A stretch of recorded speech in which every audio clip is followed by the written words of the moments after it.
Infiniti, you gotta do better. What's this? Plastic oil pan covers? Really? Like, this is the third one I go through. This is the whole point I made this TikTok, all right? Need a better oil pan for the Q60. Where do you recommend me getting it from? So the real drive one, which was made by Doorman, was on Rock Auto. You may be able to contact the manufacturer to see when they're producing more. It was only going for $150 at the time that I listed it on my TikTok. There's an all-wheel drive one that Doorman makes as well, but you have to DM me for like the part number regarding that. And what is it? The Rock Auto released 2 new pans. I don't know if it's plastic or metal. I hope it's metal because, bro, don't order anything that's plastic. Because if you plan on keeping the car, don't order anything that's plastic. If you plan to keep the car for a long time, get the aluminum one. And the Dorman one's price was really good at the time. It was like $150. I don't know what price they're going to raise it up to because a lot of people started purchasing this after I made that video about it. Some of you guys are going to piss me off in the comments and say, oh, BMWs have an oil pan. The oil pan's design was for heat dissipation, yada, yada, yada. The only reason they put that oil pan was because they were cheapening out on the whole entire car.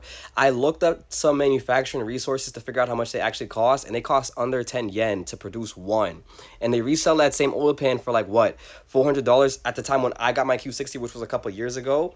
The only way to get an oil pan was at the dealership, which was like $400 freaking dollars for that piece of plastic McDonald's junk.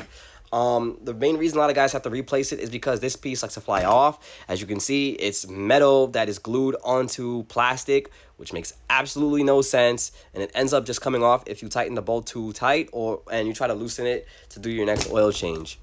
I created a getaway for anybody that goes through this situation with this thing flying off in case you want to use the same pan. So what you basically do is you drill a hole into the bottom of the oil pan, right? And you put like a bolt with 2 washers, and you basically just make a whole new entire drain bolt in another section pretty much.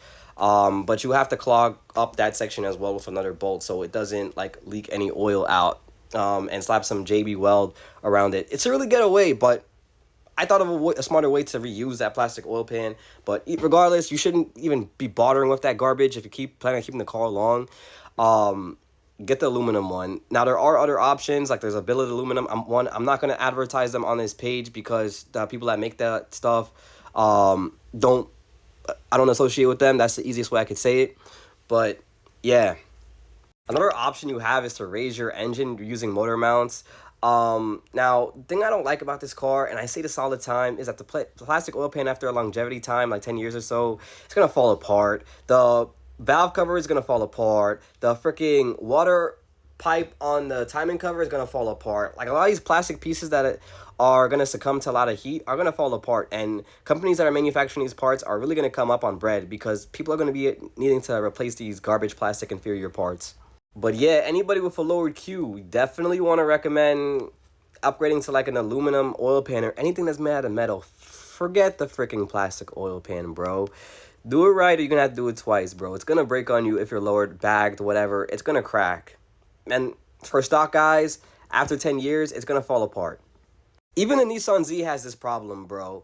The bottom of the very oil pan doesn't drain all the oil. So you're going to have sludge and all that carbon deposit that goes back into your motor sit at the bottom of your engine and gets collected by the oil pump to circulate different parts of your engine and turbocharger.